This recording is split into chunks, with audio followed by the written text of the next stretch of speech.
And welcome to Thrift Shop Biography. This is the one about Miriam Margolyes. Thank you for listening.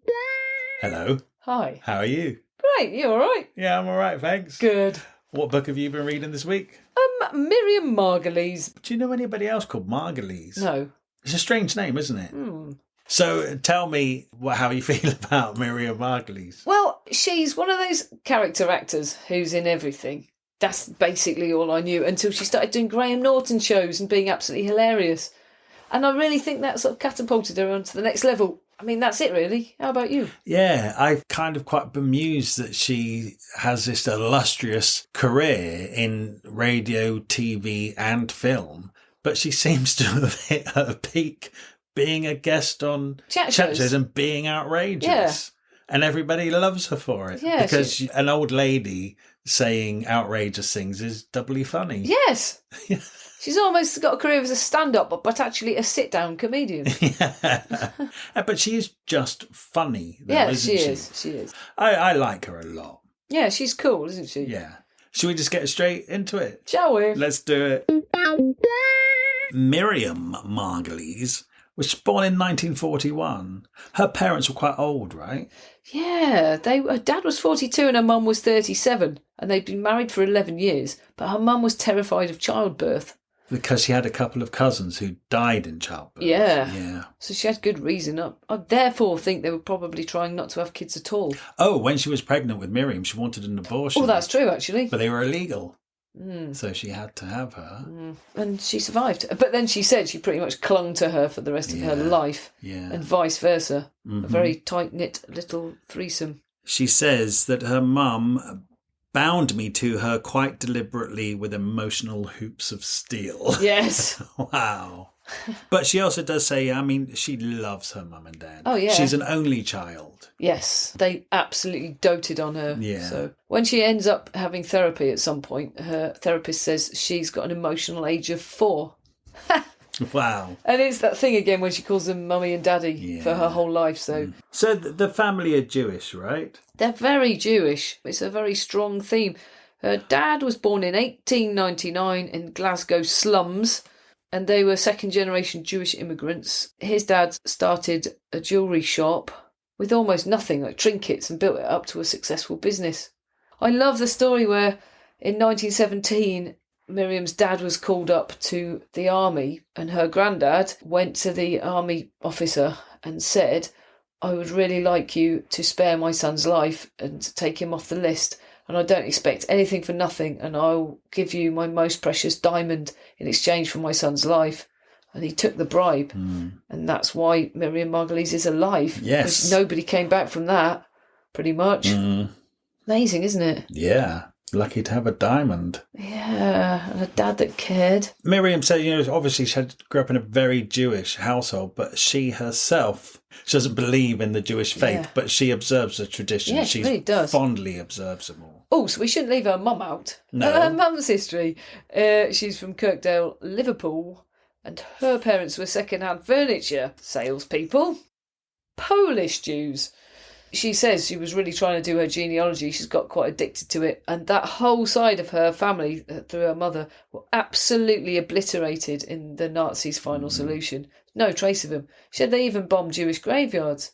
So they only traces these memory books that everyone who survived wrote. So she's really trying to work on that. So she was born in 1941. Oh, actually, before she was born, sorry. So in 1941, before Miriam was born, her mum was 4 months pregnant and the parents' house was bombed out. A direct hit. They lost everything. Bloody lucky they weren't in. So they ended up, because they lost everything, they ended up going to Oxford. And part of the reasoning was people said that Oxford would never be bombed because Hitler intended to have it as his capital. Yeah. When he conquered Britain, because he thought it was so beautiful. Yeah, and it is to this day. So this is where they set up base and the family lived in Oxford. Yeah, I never knew that though about it. I didn't know that. No, that explains that quite well. If it's true. Yeah. Miriam's dad was hoped to take over the jewellery business, but he didn't want to do it because he wanted to become a doctor, which is actually a far greater thing to do. So it was a bit of a social status upgrade for her mum to marry a doctor. Very much the Jewish hope that all women will marry a doctor. And she said, she admitted to Miriam at one point, she didn't even love him when she married him. She just did it for the social upgrade. The first thing they did was the dad set up a doctor's practice from their basement. So he started to get patients, and they really appealed to the Yiddish community because he was the only person who actually spoke Yiddish and English. So they built up a bit of a clientele, and I guess they started to get money that way. And then pretty soon, she managed to talk somebody into letting him use a place at the back of the Magdalen College in Oxford.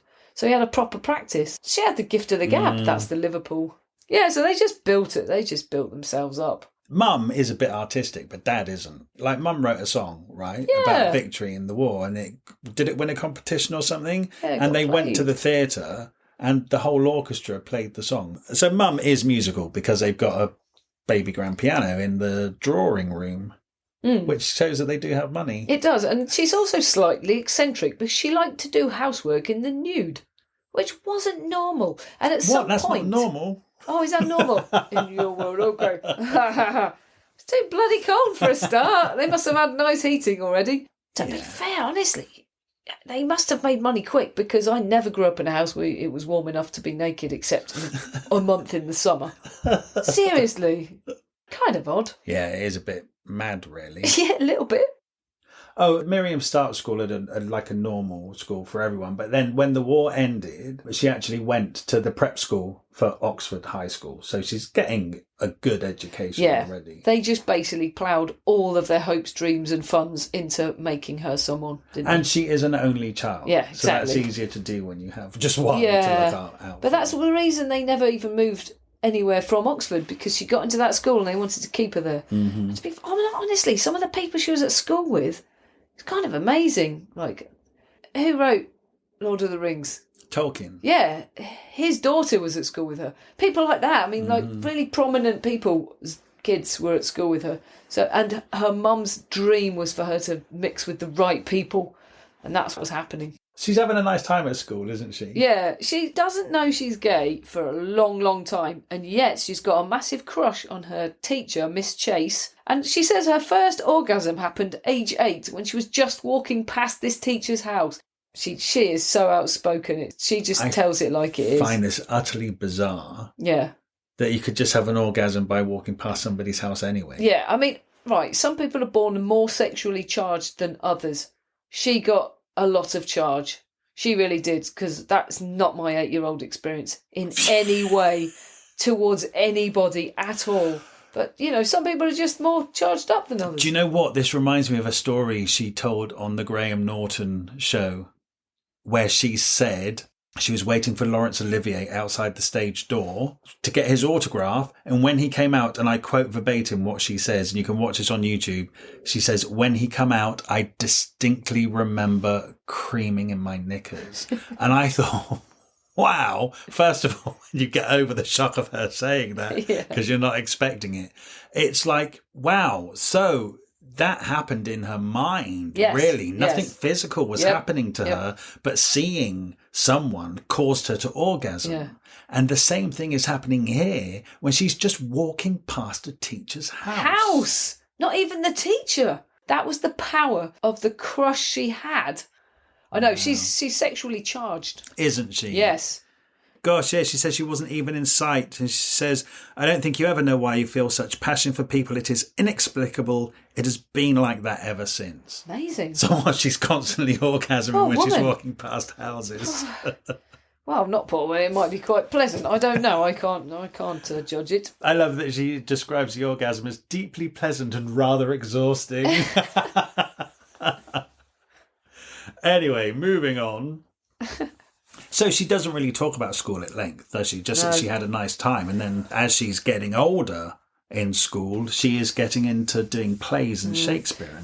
She talks about playing Gertrude in Hamlet at school, and a girl called Nina is playing Hamlet. And she just develops a massive crush on her as well.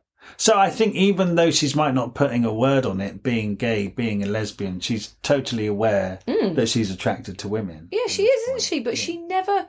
I guess because no one's talking about that or even using the word, she's not really aware of what it is. Because she really doesn't seem to have a clue. This is the 1950s. She's just feeling feelings as far as, I don't know. And I guess she's at a girls' school, isn't she? An all-girls school. So there's probably you probably think it is quite normal. If you're highly sexually charged, it's just what you're feeling, But she definitely says she doesn't think she's a lesbian. It's not a word. It's not in there. Nobody's talking about it. Her parents won't talk about sex at all.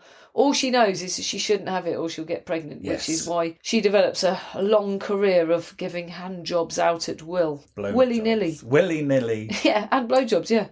Do you know what? I forgot about her mum doing the cleaning in the nude. Did you? Which actually makes it more understandable that at the age of 17 she's going off and posing naked for art classes. That's right. She's very free with her body. Although she also says that she's disgusted by her own body and hates that she's fat, and yet she's very, very willing to get it out. Well, I suppose in art, if you're talking about an art, the larger body has been adored in art, hasn't it? Definitely. But I mean, she gets out all over the shop. She strips naked at the police station before they've even asked her to. She runs out of a spa at a private spa place and blobs about in the snow. And then they tell her to put it away because there's a lot of people being shown round at the time. I mean, she literally just doesn't care. But then she says she does. It's quite strange, her relationship with her own body. I mean, she devotes a chapter to it, in fact. It's weird as well, like saying she is highly sexual, but morally, like her mum and dad and the Jewish faith is teaching her actually that you can't have sex. But she finds ways around it because she is so sexually charged and like the huge amount of blowjobs. I find this so weird that she's so open and she seemingly gives blowjobs to a lot of different men. Literally anyone who asks, any stranger in the street, a stranger up a tree once. But she is attracted to women. Yeah, but she says, and I do get that, she gets a pleasure from giving pleasure. So her pleasure's coming from someone else's pleasure. There are other ways of giving pleasure than putting somebody's dick in your mouth. Yeah, she doesn't even like them, she says, and yet she's... I know. She's a people pleaser. Yeah. But I find it bizarre, I have to say, and how open she is about it. But she also says it's because her parents were completely moralistic that she couldn't even have a relationship outside of a marriage. They obviously deny her being a lesbian in the future, but... Also, it's just ingrained in her that she can't have sex because she'll get pregnant. But she says that Jewish girls were known for sucking off because the man is satisfied and they don't get pregnant. I didn't know this. I didn't either. Oral skill enhances your popularity. And if I'm honest, I think I enjoyed the power it lent me. But she's a lesbian. She doesn't know she's a lesbian for a start. If that term isn't even spoken of, you don't even understand that it's possible for women to actually have a relationship with a woman. Right. You wouldn't even cross your mind if you've never seen any example of it, never heard it spoken of. So you got these feelings, but that's man is who you should be with. Yeah, okay. And also, it's not like it's massively common because she's saying she's well known. Her prowess in this department is well known across the school, and then it becomes well known when she's at Oxford. It's definitely something she does. And so that's what she's just putting in her book. I mean, and also, it's not lost on me that she does have this kind of late resurgence of being the woman on talk shows telling these naughty stories. Yeah. Of course, she's going to put as many as possible into this book because that's what we want out of her these days. Yes. And I'm glad, I mean, they're funny. They are, it's entertaining. They are funny, yeah. But surprising at the same time. But quite extraordinary. Yeah. And, like, at some point she's missed the boat and she's got to she gets a bloke to row her to follow this boat so she can catch up with her own luggage. And he sort of says, oh, come on, you've got to have sex with me if I'm going to do this. She's like, well, no, but I can do this.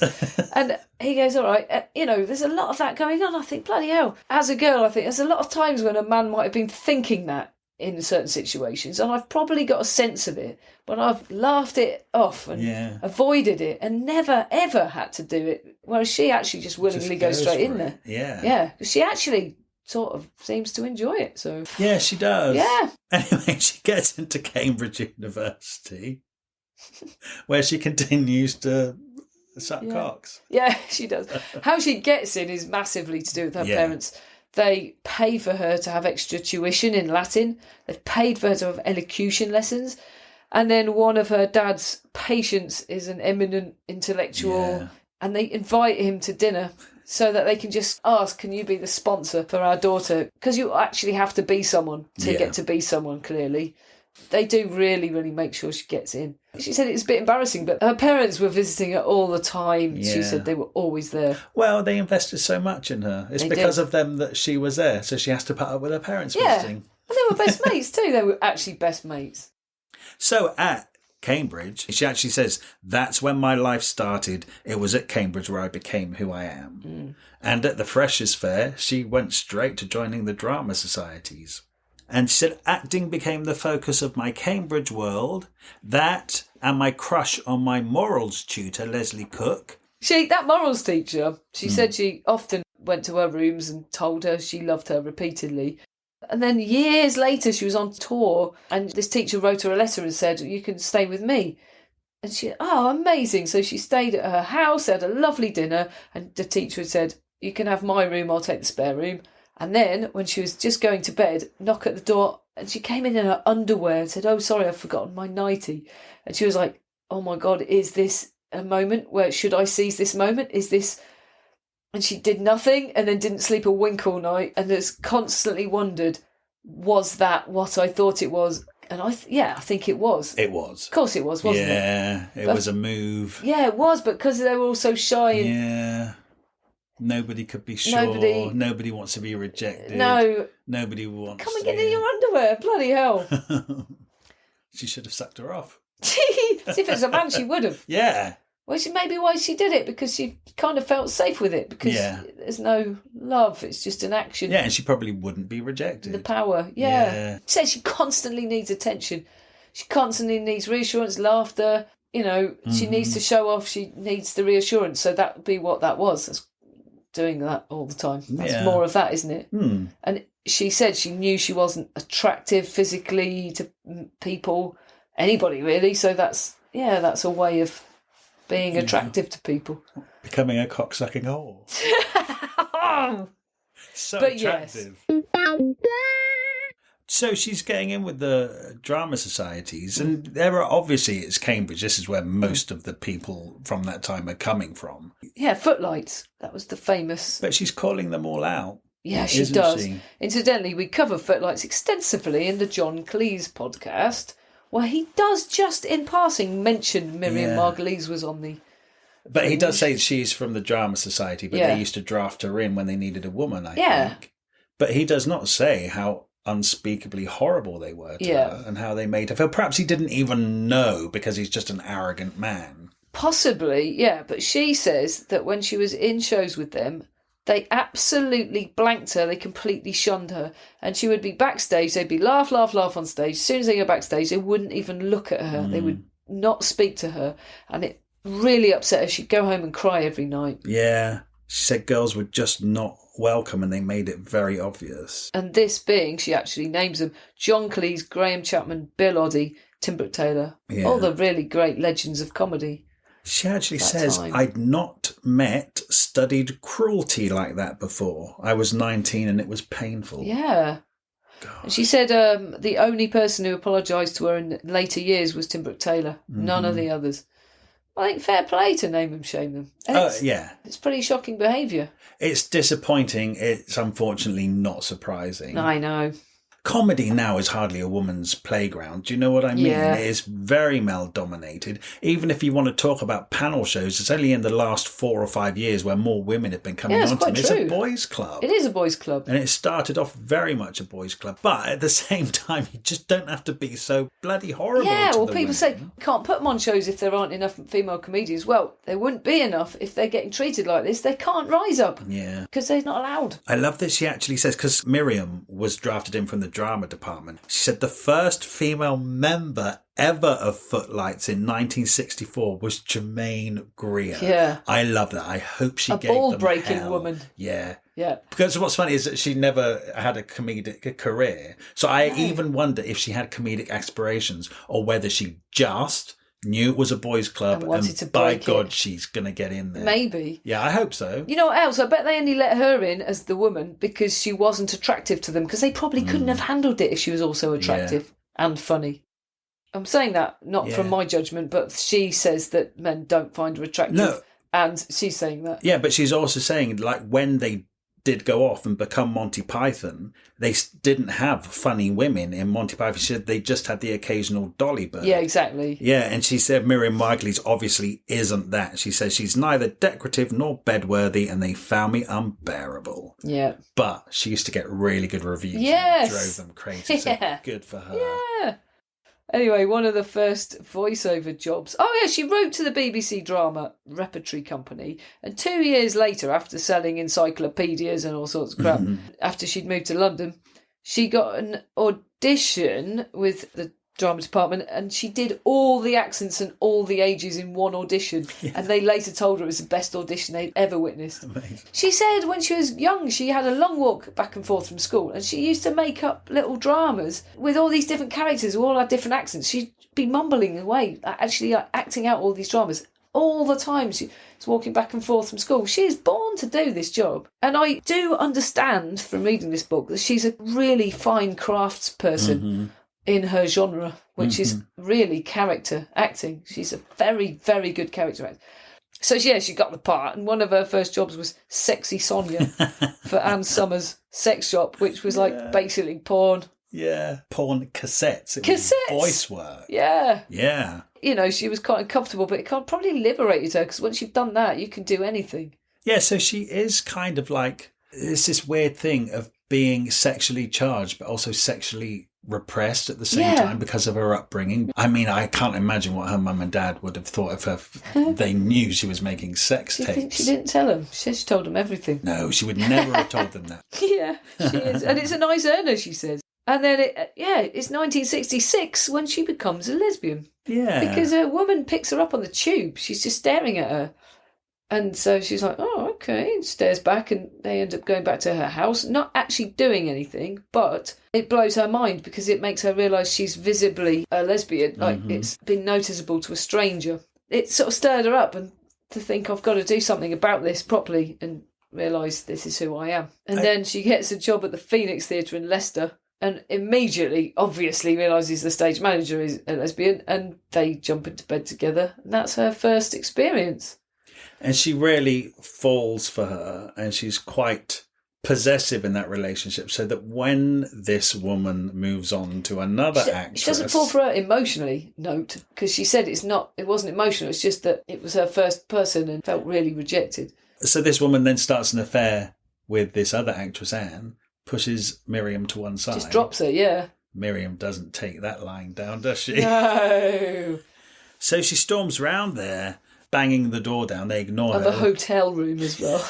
She says, if you don't let me in, I'm going to tell everyone. Yeah, so which I guess would have been bad in 1966. Yeah. So they let her in and she beats them up. Yeah, she actually beats them up and then she got sacked. Wow. I know. She constantly refers to having a very fiery temper. Yeah. I mean, she keeps getting arrested for telling policemen they got small dicks and things. Yeah, so she's sacked for violence. Yeah. I would never expect that from her. So she's getting radio jobs at the BBC, and she started off getting little parts, and then quite quickly people are realising, oh, she's great on the old voice stuff, and she gets a pretty good career in radio. I really get it. She does talk a lot about the things she learned, the tricks like turning pages over silently and just the pauses and the things like where you emphasise certain words because they're the key words. I mean, it's a total craft within a craft, isn't it? This advertising and all that. And she's obviously brilliant at it. Yeah. So they're getting her in to do all the jobs. She says sometimes she's got 3 or 4 or 5 in a day. And she's literally running from one place to the other. At some point in the 80s, we're not there yet, but in the 80s, she is a top earning female voiceover artist in the country. Yeah, that's absolutely amazing, isn't it? She's voiced more stuff than you would ever know. Yeah. Because obviously the key to being a good voiceover actor is actually you don't know who it is and you don't put their face with it. You're just hearing the voice. Yeah. She said when she goes to ask how the Sexy Sadie tapes are selling, then because they don't want anyone to know it's her. Oh. Because imagine this blonde, busty woman. Yeah, exactly. They imagine whatever they want to see, but it probably isn't her. Do you know what? There's things I love about, like in the 1960s, she's wearing a gay pride badge and stuff, which I guess not many people a Jewish would have had. gay pride. Gay yids, yeah.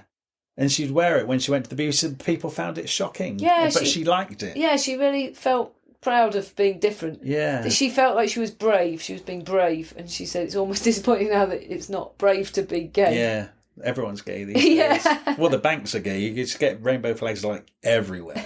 So it's not that much of a statement anymore to wear a gay badge. True. Yeah. At this point, when she's realised she's gay, she's 27 when she meets Heather, who's the love of her life. They've been together 53 years.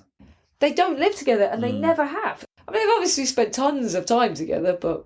She's a complete opposite of Miriam, isn't she? She's quiet and bookish, and I can't imagine that she would come out with the stories that Miriam comes out with. It really works. Yeah, she says she had to ask her if she could have a little chapter in the book because she can't possibly talk about her life without mentioning her.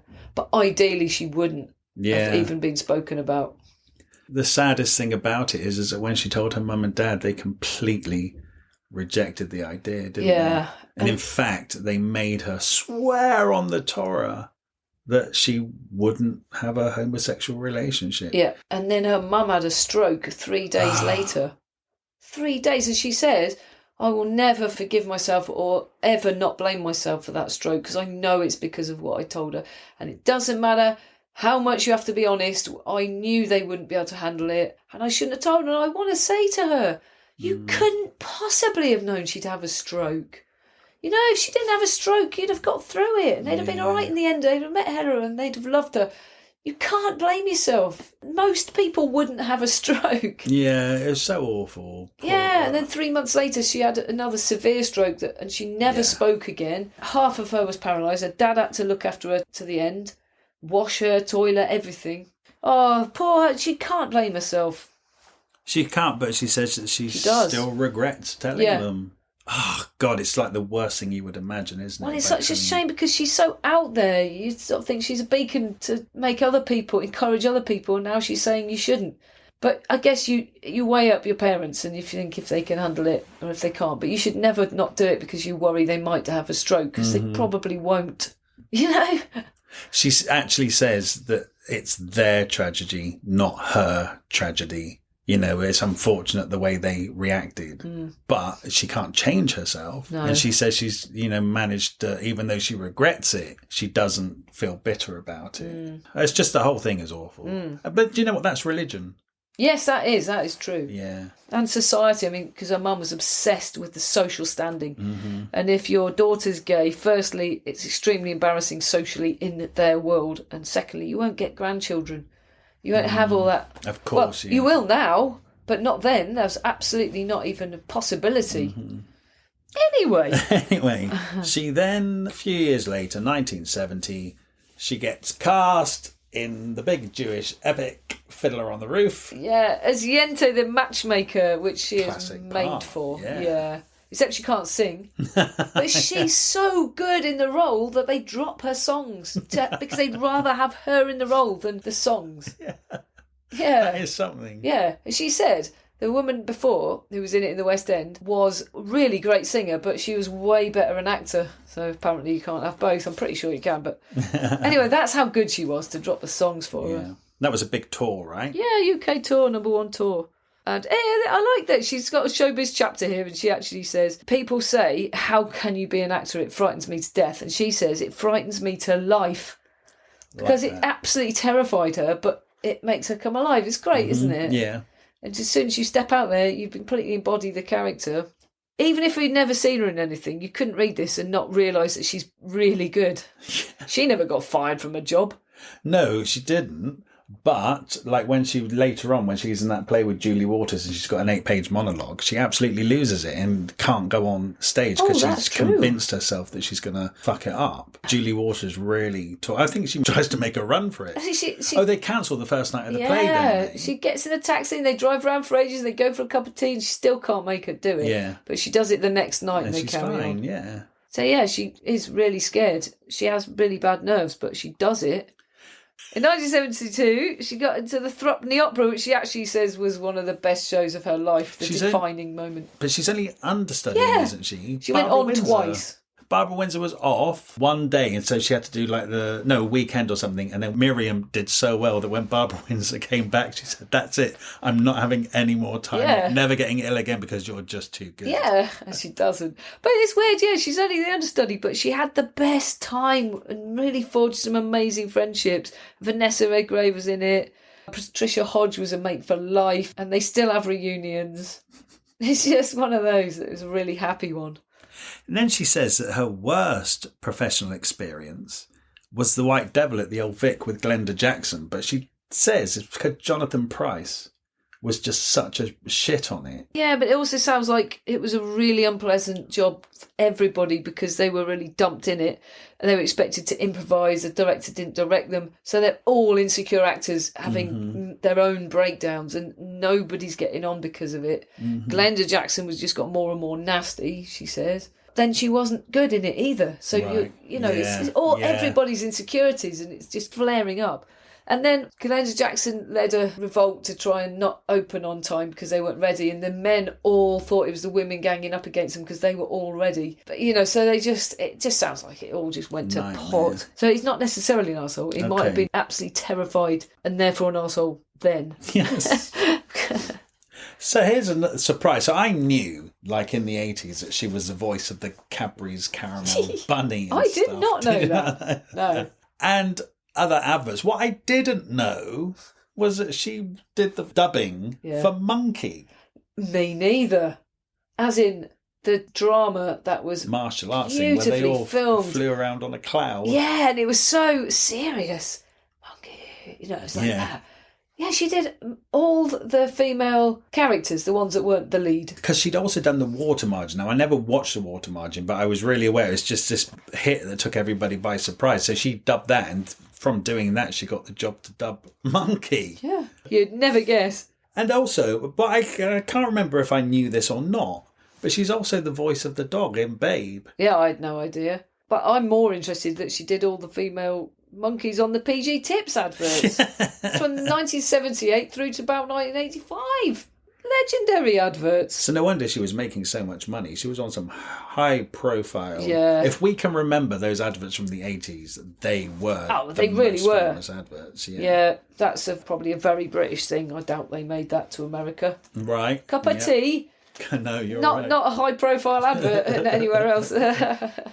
Anyway, she's got a big chapter on money. She likes talking about money and she bought a lot of houses. I mean, her mum was buying houses and renting them out to students and they got some decent money that way. And then she's doing the same thing, basically. She's learned it from her parents, hasn't she? Yeah. So one of the first things she does is buy a big house in Clapham. Absolutely almost sight unseen. She hasn't even had it surveyed. She's in the estate agents. Goes, no, I'll have it. Or someone else is looking this afternoon. I'm buying it now. She can't afford to have it done up, but she rents it to friends.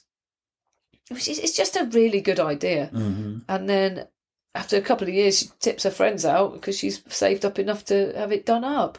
Yeah. Investing when you're young.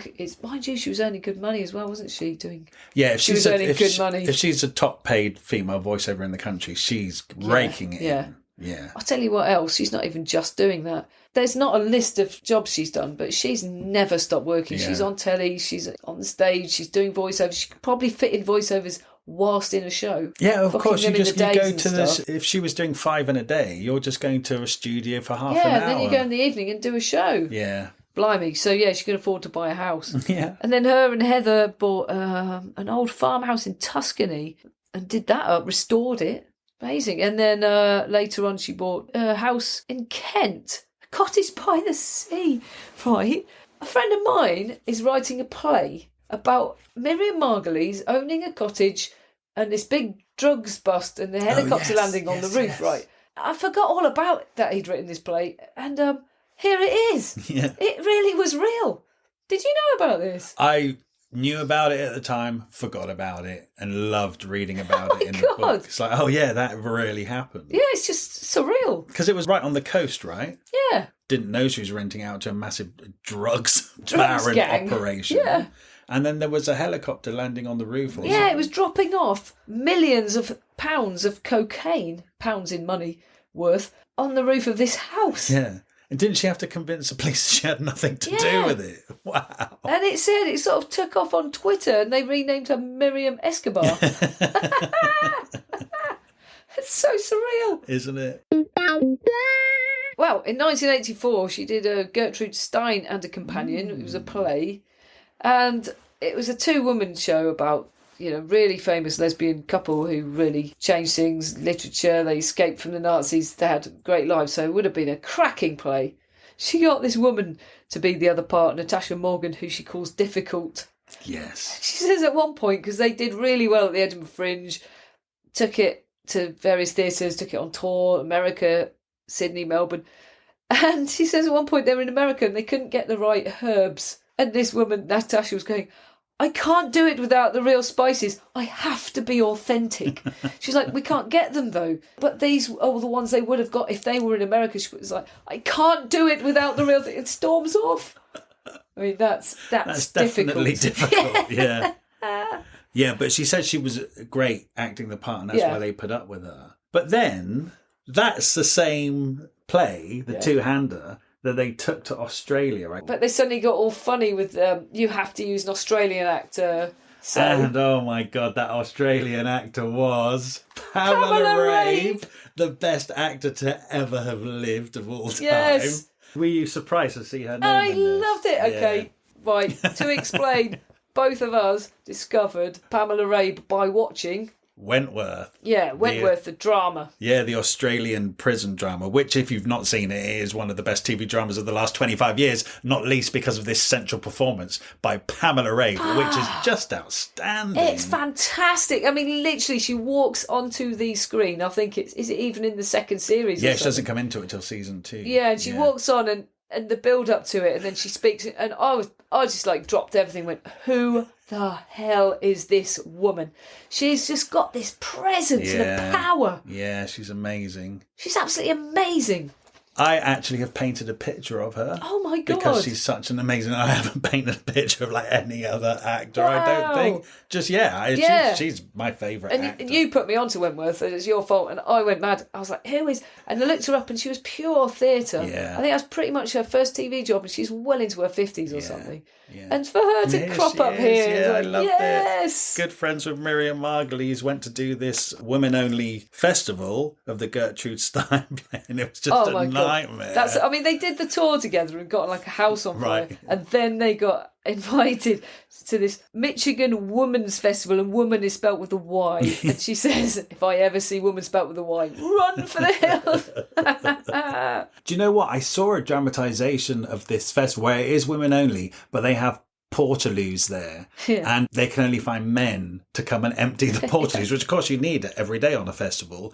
And I watched a drama about it, and when the men come on site, women bang drums and say, men on the land, men on the land, men on the land, until the men have left again. So horrible. And when I saw it in the drama, I thought that can't possibly be true. And then in this book, Miriam says the only time men are allowed is when they come to empty the loos, and then a big cry goes up from the women, men on the land, men on the land. Oh no, I think this is fine. I think women should have a space where there are no men. And I think if the only thing men are good enough for is to empty the toilets, great. Let them come. Oh, actually, yeah, because she didn't reveal at that point when she told us that the women are all naked. Oh, yeah. So I suppose there's a reason. They just don't want men there, which I think is fair enough. I know, but yeah. But then they said they didn't realise till they came out on stage that like the whole audience was completely naked. Know. So Miriam has to go on first and sort of set the setting by sitting there.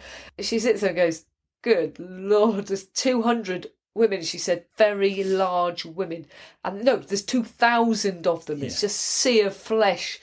She's like, and tits, there's like 4,000 tits. Quite a shock. And she's sitting there going, Jesus, because Pamela doesn't know. And I've got this time to get my head around it. She's got to come on and start acting. She's like, I cannot look in her eyes. If I look, we'll be done. They do the whole show without ever looking at each other because they both know they're going to lose it. They do the whole play, they come off and they just collapse on the floor in each other's arms weeping. Brilliant.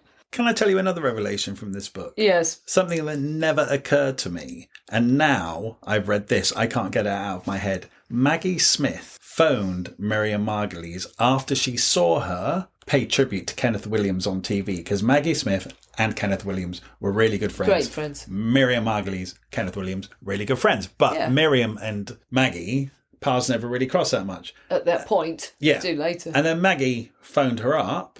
And then Maggie Smith jokes that her entire career has been an extended impression of Kenneth Williams. Yeah. And now that's in my head. It really has been. It has. I knew that. Did you? Yeah, she says that publicly. How funny. I know.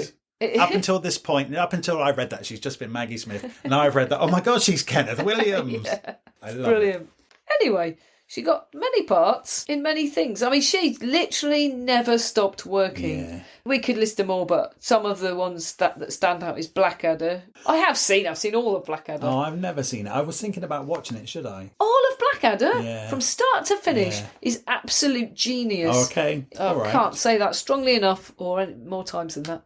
Do you know, also, talking of Blackadder, she talks about in this book of when Rowan Atkinson has his show on Broadway and everybody's very excited about it. And she goes to the opening night and she says afterwards there's a big party and everybody is there. And then, of course, an hour later, the reviews come out and she says he was absolutely panned and people emptied the party almost immediately. She says the same of when she goes to Hollywood and they put on a sitcom and she's the talk. Everyone wants her at the parties. As soon as it's cancelled, no one wants her at the parties. Bastards, shallow bastards. Yeah. So she goes to America, doesn't she? Yeah.